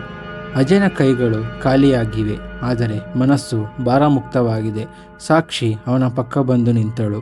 ಕೆರೆಯ ನೀರು ಈಗ ಸ್ಥಿರವಾಗಿದೆ, ಆದರೆ ಅಜಯ್ನ ಕಣ್ಣುಗಳಲ್ಲಿ ಒಂದು ಸಣ್ಣ ಕುತೂಹಲ ಇನ್ನೂ ಹಾಗೆಯೇ ಉಳಿದಿದೆ. ಗಾಳಿಯಲ್ಲಿ ಈಗ ಸಾವಿನ ಭಯವಿಲ್ಲ, ಬದಲಾಗಿ ಅರಿಶಿನ, ಕುಂಕುಮ ಮತ್ತು ಮಲ್ಲಿಗೆಯ ಸುಗಂಧ ಆವರಿಸಿದೆ. ಊರಿನ ಹಳೆಯ ಗುಡಿಯಲ್ಲಿ ದಶಕಗಳ ಕತ್ತಲೆ ಮರೆಯಾಗಿ ನಂದಾದೀಪದ ಮಂದ ಬೆಳಕು ಪಸರಿಸಿದೆ. ಅಕ್ಕಿಗಳ ಚಿಲಿಪಿಲಿ ಮೌನಕ್ಕೆ ಹೊಸ ಜೀವ ತುಂಬಿದ್ದು ಪ್ರಕೃತಿಯೇ ಹಸನ್ಮುಖಿಯಾದಂತೆ ಕಾಣುತ್ತಿದೆ. ಅಜಯ್ ತನ್ನ ಬೆಂಗಳೂರಿನ ಗದ್ದಲದ ಜೀವನಕ್ಕೆ, ಸಾಫ್ಟ್ವೇರ್ ಇಂಜಿನಿಯರ್ ವೃತ್ತಿಗೆ ಶಾಶ್ವತವಾಗಿ ವಿದಾಯ ಹೇಳಿದ್ದಾನೆ. ಅವನ ಕೈಗಳಲ್ಲಿ ಈಗ ಕೀಬೋರ್ಡ್ ಇಲ್ಲ, ಬದಲಾಗಿ ದೈವಗಳನ್ನು ಆರಾಧಿಸುವ ಪವಿತ್ರ ಪೂಜಾ ಸಾಮಗ್ರಿಗಳಿವೆ. ಅಜಯ್ ಅತ್ಯಂತ ಶ್ರದ್ಧೆಯಿಂದ ನಾಗದೈವ, ಕೊರಗಜ್ಜ ಮತ್ತು ಸ್ವಾಮಿ ಪಂಜುರ್ಲಿ ವಿಗ್ರಹಗಳನ್ನು ಪ್ರತಿಷ್ಠಾಪಿಸಿದ್ದಾನೆ. ಅವುಗಳ ಕಣ್ಣುಗಳಲ್ಲಿ ಈಗ ರೌದ್ರತೆಯ ಬದಲು ರಕ್ಷಣೆಯ ಹೊಳಪಿದೆ. ಅಜ್ಜಪ್ಪ ಕಾಯ್ದುಕೊಂಡು ಬಂದ ಮಣ್ಣಿನ ಸೊಗಡನ್ನು ಬಿಟ್ಟು ಎಲ್ಲೋ ಸುಖ ಹುಡುಕುತ್ತಿದ್ದೆ, ಆದರೆ ಅಸಲಿ ನೆಮ್ಮದಿ ಇರೋದು ಈ ದೈವಗಳ ಪಾದದ ಬುಡದಲ್ಲಿ ಅಂತ ಅರ್ಥ ಮಾಡಿಕೊಳ್ಳಲು ಒಂದು ಅಗ್ನಿ ಪರೀಕ್ಷೆಯೇ ಬೇಕಾಯಿತು ಎಂದು ಅಜಯ್ ಭಾವಿಸಿದ. ಗುಡಿಯ ಮೆಟ್ಟಿಲುಗಳ ಮೇಲೆ ಸಾಕ್ಷಿ ಕುಳಿತಿದ್ದಾಳೆ. ಅಜಯ್ ಅವಳ ಪಕ್ಕ ಕುಳಿತು ಮಮತೆಯಿಂದ ಕಣ್ಣಲ್ಲಿ ಕಣ್ಣಿಟ್ಟು, ಸಾಕ್ಷಿ, ಯಾರು ಇಲ್ಲದಾಗಲೂ ನೀನು ನನ್ನನ್ನು ನಂಬಿ ಜೊತೆಗಿದ್ದೆ. ದೈವಗಳು ನನ್ನನ್ನು ಉಳಿಸಿದವು ನಿಜ, ಆದರೆ ಈ ಮಣ್ಣಿನ ಮೇಲೆ ಬದುಕಲು ಶಕ್ತಿ ಕೊಟ್ಟಿದ್ದು ನೀನು. ನಾನು ಮತ್ತೆ ಬೆಂಗಳೂರಿಗೆ ಹೋಗಲ್ಲ. ಈ ಊರು, ಈ ದೈವಗಳು ಮತ್ತು ನಿನ್ನನ್ನು ಬಿಟ್ಟು ಹೋಗಲು ನನ್ನಿಂದ ಸಾಧ್ಯವಿಲ್ಲ. ನನ್ನ ಜೀವನ ಪೂರ್ತಿ ನಿನ್ನನ್ನು ಕಣ್ಣೊಳಗೆ ಇಟ್ಟು ಕಾಯುತ್ತೇನೆ. ನನ್ನ ಜೊತೆ ಇರುತ್ತೀಯಾ ಎಂದು ಕೇಳಿದ. ಸಾಕ್ಷಿಯ ಕಣ್ಣುಗಳು ತೇವವಾದವು. ಅವಳು ಮೌನವಾಗಿಯೇ ಅಜಯ್ನ ಕೈಗಳನ್ನು ಬಲವಾಗಿ ಹಿಡಿದುಕೊಂಡಳು. ಆ ಸ್ಪರ್ಶದಲ್ಲಿ ಸಾವಿರಾರು ಮಾತುಗಳಿದ್ದವು. ಕೆಲವೇ ದಿನಗಳಲ್ಲಿ ದೈವಗಳ ಸನ್ನಿಧಿಯಲ್ಲಿ ಅತಿ ಸರಳವಾಗಿ ಅವರಿಬ್ಬರ ಮದುವೆಯಾಯಿತು. ಅಜಯ್ ಮತ್ತು ಸಾಕ್ಷಿ ಅಜ್ಜಪ್ಪನ ಮನೆಯಲ್ಲೇ ವಾಸಿಸುತ್ತಾ ಪ್ರತಿನಿತ್ಯ ದೈವಗಳಿಗೆ ಪೂಜೆ ಸಲ್ಲಿಸುತ್ತಾ ಊರಿನ ಜನರ ಸಂಕಷ್ಟಗಳಿಗೆ ಸ್ಪಂದಿಸುವ ಕಾವಲುಗಾರರಾದರು. ಆ ಊರಿನಲ್ಲಿ ಈಗ ಭಯವಿಲ್ಲ, ಕೇವಲ ಭಕ್ತಿ ಇದೆ. ಅಜಯ್ ಈಗ ಬರೀ ಮನುಷ್ಯನಲ್ಲ, ಅವನು ದೈವಗಳು ಆರಿಸಿಕೊಂಡ ಈ ಮಣ್ಣಿನ ವಾರಸುದಾರ. ಸೂರ್ಯ ಪಶ್ಚಿಮದಲ್ಲಿ ಮುಳುಗುತ್ತಿದ್ದಾನೆ. ಅಜಯ್ ಮತ್ತು ಸಾಕ್ಷಿ ಕೈ ಹಿಡಿದು ನಿಂತಿರುವಾಗ ದೂರದಲ್ಲಿ ಗಗ್ಗರದ ಸದ್ದು ಅತ್ಯಂತ ಸೌಮ್ಯವಾಗಿ ಕೇಳಿಸುತ್ತಿದೆ. ಅದು ಸಂಹಾರದ ಸದ್ದಲ್ಲ, ಈ ಜೋಡಿಯನ್ನು ಅರಸುತ್ತಿರುವ ದೈವಿಕ ಆಶೀರ್ವಾದ. ಈ ಕತೆ ಸಾರುವ ಸತ್ಯವೇನೆಂದರೆ, ಅಧರ್ಮ ಎಷ್ಟೇ ಬಲಿಷ್ಠವಾದರೂ ಅಂತಿಮವಾಗಿ ಸತ್ಯವೇ ಜಯಗಳಿಸುತ್ತದೆ. ದೈವ ಮತ್ತು ಪ್ರಕೃತಿಯನ್ನು ನಂಬಿದಾಗ ಆ ನಂಬಿಕೆಯೇ ನಮ್ಮನ್ನು ರಕ್ಷಿಸುತ್ತದೆ. ಲೋಕದ ಕೆಲವು ರಹಸ್ಯಗಳು ಜಗತ್ತಿನ ಒಳಿತಿಗಾಗಿ ಮರೆಯಾಗಿಯೇ ಇರಬೇಕು. ಸತ್ಯವನ್ನು ತಿಳಿಯುವ ಆತುರಕ್ಕಿಂತ ಅದನ್ನು ಗೌರವಿಸಿ ರಕ್ಷಿಸುವುದು ಹೆಚ್ಚು ಪವಿತ್ರ. ಧರ್ಮೋ ರಕ್ಷತಿ ರಕ್ಷಿತಃ. ಐ ಹೋಪ್ ನಿಮಗೆ ಈ ಸೀಕ್ರೆಟ್ಸ್ ಆಫ್ ಸರ್ಪಮುದ್ರೆ ಸೀರೀಸ್ ಇಷ್ಟ ಆಯಿತು ಅಂತ ಅನ್ಕೋತೀನಿ. ಆ್ಯಂಡ್ ನೀವು ನಮಗೆ ತೋರಿಸಿರೋ ಪ್ರೀತಿ ತುಂಬ ದೊಡ್ಡದು. ಎಷ್ಟೋ ಸಲ ಪರ್ಸ್ನಲ್ ಆ್ಯಂಡ್ ಪ್ರೊಫೆಷ್ನಲ್ ಲೈಫಲ್ಲಿ ಬ್ಯುಸಿಯಾಗಿ ವಿಡಿಯೋ ಮಾಡೋಕ್ಕಾಗದಿದ್ದಾಗ ನೀವು ತೋರಿಸಿರೋ ಪ್ರೀತಿಯಿಂದನೇ ನನಗೆ ವಿಡಿಯೋ ಮಾಡೋಕ್ಕೆ ಶಕ್ತಿ ಕೊಡುತ್ತೆ. ಆ್ಯಂಡ್ ಅದರಿಂದನೇ ನಾನು ನಮ್ಮ ಚಾನಲಲ್ಲಿ ತುಂಬ ವಿಡಿಯೋಸ್ ಮಾಡಿದ್ದೀನಿ. ಆ್ಯಂಡ್ ನಿಮ್ಮ ಪ್ರೀತಿ ಹೀಗೆ ನಮ್ಮ ಚಾನಲ್ ಮೇಲೆ ಇರಲಿ ಅಂತ ಹೇಳ್ತಾ ನಾನು ಮಾತು ಮುಗಿಸ್ತಾ ಇದ್ದೀನಿ. ಹಂಗಿದ್ರೆ ನಮ್ಮ ನೆಕ್ಸ್ಟ್ ವಿಡಿಯೋಸಲ್ಲಿ ಸಿಗೋಣ ಅಂತ ಹೇಳ್ತಾ ನಾನು ಮಾತು ಮುಗಿಸ್ತಾ ಇದ್ದೀನಿ. ಜೈ ಹಿಂದ್, ಜೈ ಕರ್ನಾಟಕ. Tanush Prakash signing of.